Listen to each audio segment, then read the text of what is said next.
Want to garden in a new way without any weeding? We're going to talk about straw bale gardening. Stay tuned.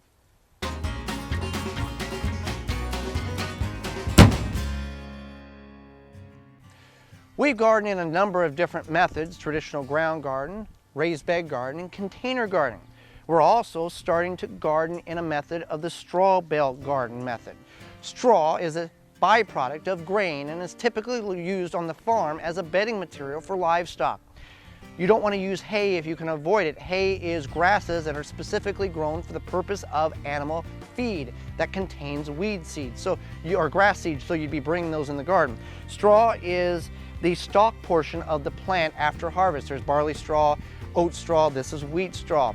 Now, you can get your straw bale, or you can get your straw bale from your local independent garden center. Maybe a big box store might have it. Websites like Craigslist.org you can find them on, as well as finding them with a local farmer.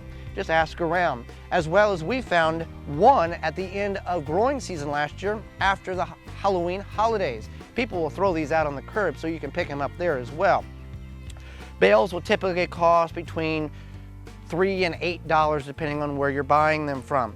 And you just can't bring them home, put them in the garden, and plant directly into them.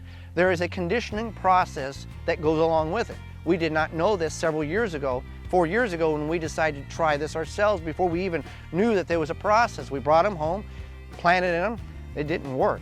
So there's a conditioning process that is, or a nitrogen fertilizer is a requirement in order to break down the internal portions of the bale so the plant can feed off that breakdown material through the growing season. This is a nitrogen fertilizer. We prefer to use a blood meal fertilizer. This is courtesy of Espoma Fertilizer, and we are using, we're going to condition our bales, and it's a 10-day process where you apply so much fertilizer and water over those 10 days, and then you can plant directly in the bale. One thing you want to be conscious of is, one, the bale has a cut side and a smooth side.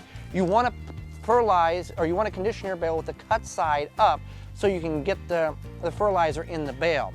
Secondly, you don't want to condition your bale weeks or months prior to planting. You want to condition your bale so at the end of that 10-day process, you can plant directly in it. You don't want to condition your bale in February and then plan on planting in it in May. Bales, based on what you grow in them, which you can grow almost anything you would in the ground minus some perennial plants, you can get 2, maybe 3 years out of the bale. Now, you can find all this information in Joel Carson's Straw Bale Garden book. It's available on our website as a courtesy to Joel at the WisconsinVegetableGardener.com.